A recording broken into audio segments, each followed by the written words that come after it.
എൻ്റെ പേര് അലീന ജേക്കബ്. എനിക്ക് സംഭവിച്ചെന്ന് പറഞ്ഞാൽ കഴിഞ്ഞ ഒരു ഡിസംബർ 12-ാം തീയതി തിരുവല്ലായിൽ ബാംഗ്ലൂർ പോകുന്ന വഴി കോയമ്പത്തൂർ മടക്കര വെച്ച് ഒരു ആക്സിഡന്റ് നടന്നു. ആ ആക്സിഡന്റിൽ എൻ്റെ കാല്, എൻ്റെ മുഖവും എൻ്റെ റൈറ്റ് ഹാൻഡ് ഫുള്ള് ഫ്രാക്ചർ ആയിരുന്നു. അതിൽ നിന്ന് പിന്നെ റിബ്സും ഫ്രാക്ചർ ആയിരുന്നു. അതിൽ നിന്ന് രക്ഷപ്പെട്ട് വരാൻ വളരെ ചാൻസ് കുറവായിരുന്നു.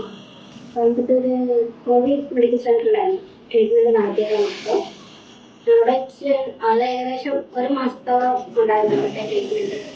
അവിടെ നിന്ന് എന്നെ കൊണ്ടുവന്നെന്ന് പറഞ്ഞത് ഒരു കംപ്ലീറ്റ് ബെഡിലായിരുന്നു. സ്വന്തമായിട്ട് എഴുന്നേക്കാൻ പോലും പറ്റാത്തൊരു സിറ്റുവേഷൻ ഉണ്ടായിരുന്നു ഞാൻ വരുന്നത്. വീട്ടിൽ വന്നതിന് ശേഷം എൻ്റെ ഹസ്ബൻഡ് മരിയ ഫിസിയോതെറാപ്പിയിലെ ആയിട്ട് കോണ്ടാക്ട് ചെയ്തത് പിന്നെ വീട്ടിൽ വന്ന് ഫിസിയോ ചെയ്യുമായിരുന്നു. ആദ്യത്തെ പറഞ്ഞാൽ എനിക്ക് എഴുന്നേറ്റിരിക്കാൻ പോലും പറ്റാത്തൊരു ഇതില്ലായിരുന്നു. അവിടെ നിന്ന് ചേച്ചി രാവിലെ വന്ന് ആദ്യത്തെ രാവിലെയും വൈകിട്ടും ഫിസിയോ ഉണ്ടായിരുന്നു. പിന്നെ അതോടെ നേരെ വളർത്തി നീണ്ട 7 മാസത്തെ ഒരു ഫിസിയോതെറാപ്പിക്ക് ശേഷം ഇപ്പോൾ നടക്കാനും സ്വന്തം കാര്യങ്ങളൊക്കെ ചെയ്യുവാനായിട്ട് തുടങ്ങിയിട്ടുണ്ട്. പിന്നെ ഇതിൽ ഏറ്റവും കൂടുതൽ തന്നെ സപ്പോർട്ട് ചെയ്യുന്നത് മരിയ ഫിസിയോതെറാപ്പിയിലെ ലിജി ചേച്ചി, പല ഇവിടുത്തെ എല്ലാ സ്റ്റാഫുകളും ഉണ്ട്. അതുപോലെ തന്നെ ലിജി ചേച്ചി വളരെയധികം എന്നെ ഹെൽപ്പ് ചെയ്തിട്ടുണ്ട്. എനിക്ക് ഏത് രീതിയിലാണ് എന്നെ കംഫർട്ടായിട്ട് ചെയ്യാൻ പറ്റുന്ന ആ ഒരു രീതിയിലാണ് എനിക്ക് കംഫർട്ട് ചെയ്ത് എന്നെ ചെയ്യിപ്പിച്ച് അടുത്തത് തന്നെ. അതുകൊണ്ട് തന്നെ ഞാനിപ്പോൾ എഴുന്നേറ്റ് നടക്കാനും ഇരിക്കാനും ഇന്ന കാര്യങ്ങളെല്ലാം ചെയ്യുവാനും എടുക്കാനും എല്ലാം ചേച്ചിയും ഇവിടുത്തെ മരിയ ഫിസിയോതെറാപ്പിയിലെ സ്റ്റാഫുകൾ ഇപ്പോൾ എല്ലാവർക്കും ഒരുപാട് നന്ദി പറയുന്നു.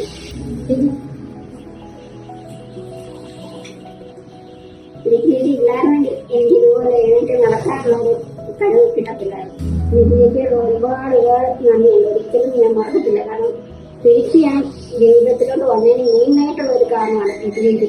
തിരിച്ച് നടന്നു വരാനും എൻ്റെ കുഞ്ഞിൻ്റെ അടുത്ത് പോകാനും ഉള്ളൊരു ഹെൽപ്പ് ചെയ്ത് ലിജിയേച്ചിയാണ്. മരിയ ഫിസിയോതെറാപ്പിയിൽ ഞാൻ ഒരിക്കലും മറക്കാൻ എനിക്ക് പറ്റത്തില്ല.